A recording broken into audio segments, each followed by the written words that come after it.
For this week, we're discussing Inside Out and Back Again and Pink and Say. For the first question I had, it was what were common themes throughout both of the books? So I feel like the common theme throughout both of the books is they both taken place using like their culture and ethnicity. I think both books really like lighten on those both topics. So for Pink and Say, like it was really about like the South and just like the curiosity of one of the characters of meeting someone who's African American, and then also from the other book, just like reading through the poems and stuff, how it reflected like on the struggles of what they were going through. And for me, like Pink and Say, the theme that I saw in that one was like bonding, and they were supporting each other. It didn't matter what the background was, and then you could see when Pink took Say back to his mom's house that you could see that the family was really strong and close. That there was a bonding there. And then for the Inside Out and Back Again, there was a bond between the mom and her children, and a strength, like a bravery, because of what they had to go through and tolerate when they went to, what was it, Alabama? When they went to I'm pretty sure. Alabama. So those were the things that I saw within us too. The themes that I saw for the Inside and Out and Back Again were coming of age. The Hai turns 10 and she has to grow up very fast after the Vietnam War, and the family are fleeing from their country and they have to leave everything behind. And by the end of the book, she's able to mature. And for the other book, the Pink and Say, is like family. That Say is invited into Pink's home and they're treated like family and they tell each other stories and they're passing down traditions. So together they show like how they're like both books show togetherness, like being able with family and being with friends through it all. And so one theme that I found within, or I thought was prominent throughout Inside Out and Back Again that no one mentioned was hope. Because like when they were in their country and then they're coming to the United, like, well, they didn't really know they were coming, but like they had hoped about when getting on the ship, and then they had hope when they got here, and then they had hope that Dad would come back. It was a lot. I think hope was like prominent throughout as well. Did anybody else want to add anything to the theme? No.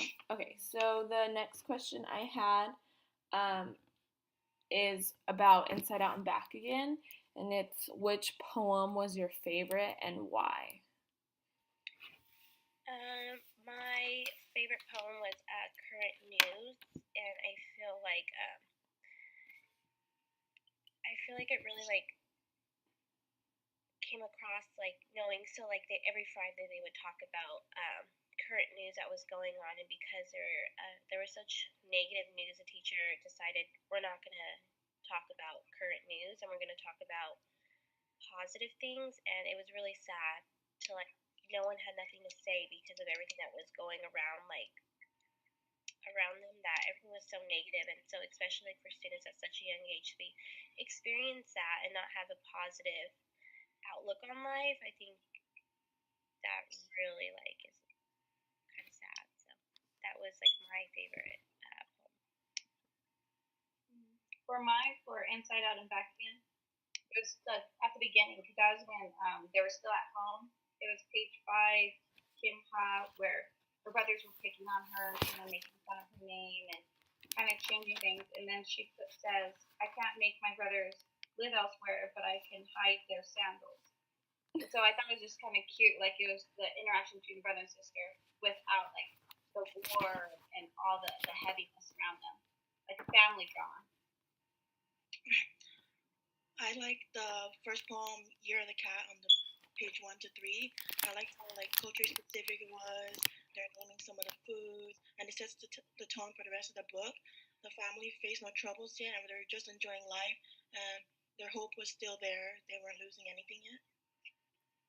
So my favorite poem was on page 91, and it's called A Kiss. So I like this one because just by reading the title, like I really wasn't sure what was happening. I felt like a legit like kiss from lips to lips. But what it's really about is when they're on the boat going leaving their country, and then um, a kiss is when the rescue boat and the boat they're on like meet each other so that they can get supplies and stuff transferred. So I felt like it was like the first major sign of hope from them like leaving Vietnam and stuff, that they're like they were gonna be okay. That's what I felt was their first like sign of hope, they would be okay. Okay, so the next question I had was what activities could you have your students do after reading either of the books, or you can say like one for each.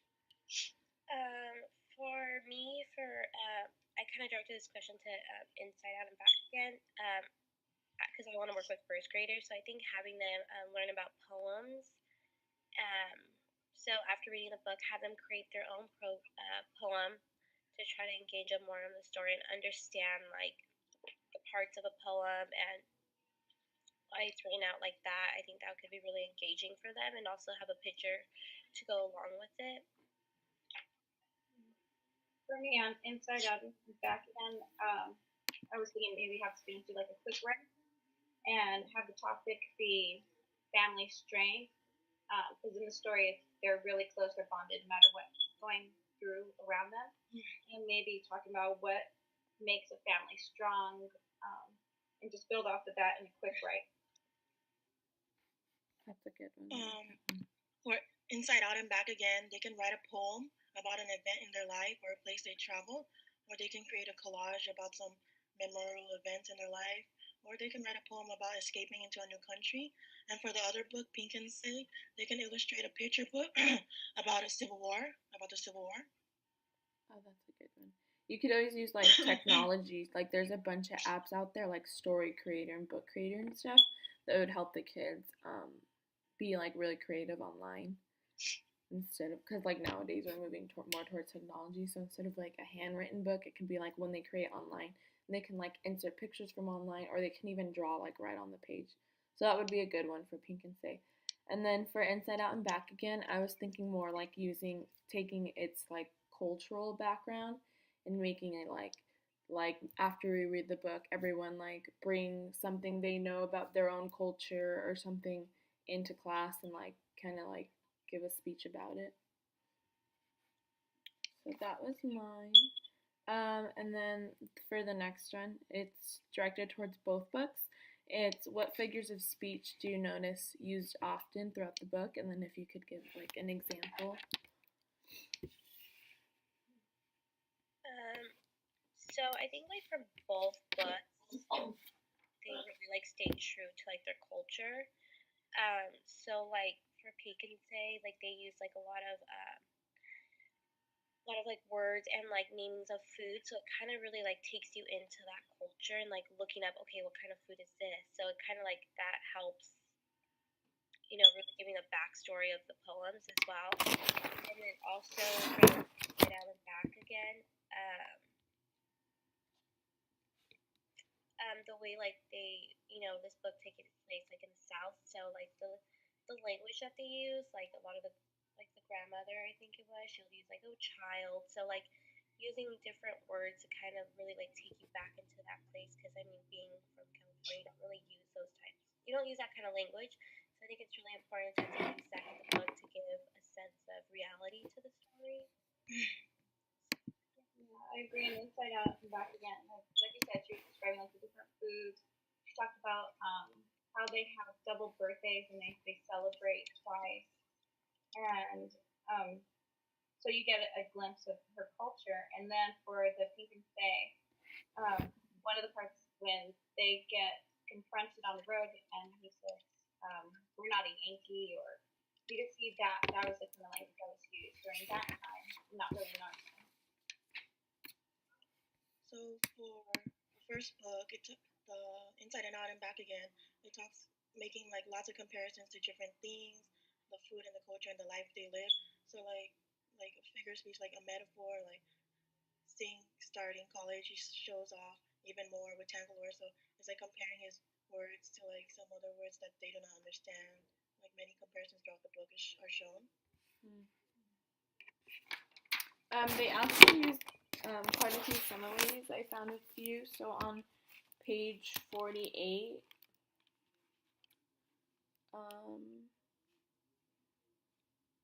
in the distance, bombs explode like thunder, slashes light in the sky, gunfire falls like rain. That's like comparing two like unlike things to each other. So like gunfire to rain, bombs to thunder, things like that. And it was more on page 60. If I could find the page. It says black seeds spill like clusters of eyes wet and crying. And the title of that poem is Wet and Crying, and she's comparing the seeds from the inside the papaya to like everyone she's kind of surrounded by. Everyone's crying, everyone's emotional, because that's when they're like having to leave all of their stuff behind. So there's a lot of similes and metaphors, like Roselle pointed out, throughout Inside Out and Back Again, and I think that has to do with like the fact that it's like poems. Poems usually use a lot of figures of speech. So we'll have the last question I have was, what were you feeling throughout reading these books, like throughout it, and then how did you feel at the end of it? So I think for both of the books, I kind of like the same. I kind of felt like hopeful in a way. Just like, so like for an example, Inside Out, you know, the poems really describe like what was going on there and now. And so like, for example, in one of the poems called Current News, it talks about how the communists were coming in and how food was more expensive, prices were rising on like a lot of things like gas. And so I feel like that kind of brought like everyone together, like everyone in that area was going through like the same thing. So it kind of brought a sense of like togetherness. And then also at the end, I think I just felt more hopeful, you know, throughout both books, especially in Pink and Say, how like someone touched on it about you know, they're sharing their traditions and stuff like that. So I feel like that was a really positive thing to experience in that book. For me, the Pink and Say, my feelings when I was reading the book was I was seeing a lot of bonding. That these two, you know, both showed their own kind of strength, and that's how I felt afterwards too. After reading it, I could kind of see how, you know, the 15-year-old boy, how he was, you know, scared, ran from the war, and then the grandma said bravery, you know, doesn't mean you're not scared. And then for the Inside and the Back Again, it also showed, you know, the bravery and strength of like her and her family. They're going to new places. She's getting picked on, but yet, you know, she still, you know, has her strength that she carries with her.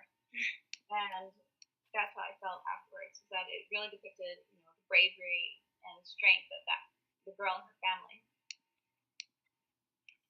So for Inside and Out and Back Again, reading this book, it portrays like many sadness because they have to flee from their country and they're judged and treated badly and face many hardships.